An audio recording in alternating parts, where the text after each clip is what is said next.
நண்பர்களே, welcome to சனா சேவை மையம் யூடியூப் சேனல். நம்ம சேனலில் தற்போது என்ன செய்தி பார்க்க போகிறோம்னா, வீட்டு மின் இணைப்பில் பெயர் மாற்றம் செய்ய புதிய நடைமுறையை மின் வாரியம் அறிவிச்சிருக்காங்க. அது தொடர்பான செய்தியை தான் பார்க்க போகிறோம். அதுக்கு முன்னாடி நம்ம சேனலில் சப்ஸ்கிரைப் பண்ணாதவங்க சப்ஸ்கிரைப் பண்ணிக்கங்க.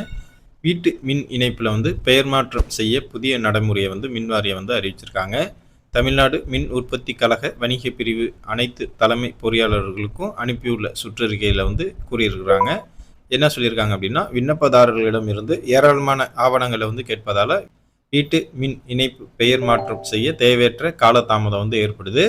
இந்த பணிகளை விரைவுபடுத்தும் வகையில் முந்தைய உரிமையாளரின் ஒப்புதல் பெறும் படிவம் 2ஐ நுகர்வோரிடமிருந்து பெற வேண்டியதில்லை அப்படிங்கிற மாதிரி அறிவிச்சிருக்காங்க.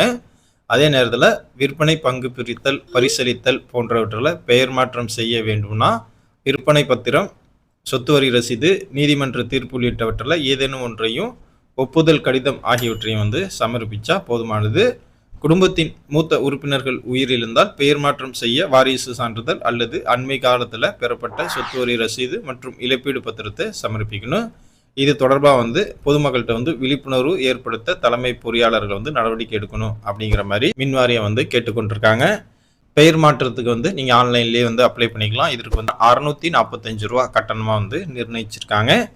இதற்காக இப்போ ஃபார்ம் 2 தேவையில்லை அப்படின்னு அறிவிச்சிருக்காங்க. அந்த அடிப்படையில் பார்த்தா மின் வாரியத்தில் உங்கள் வீட்டுக்கு பெயர் மாற்ற கோரிக்கையை நீங்கள் வச்சிங்கன்னா உடனடியாக சரி பண்ணி கொடுத்துருவாங்க.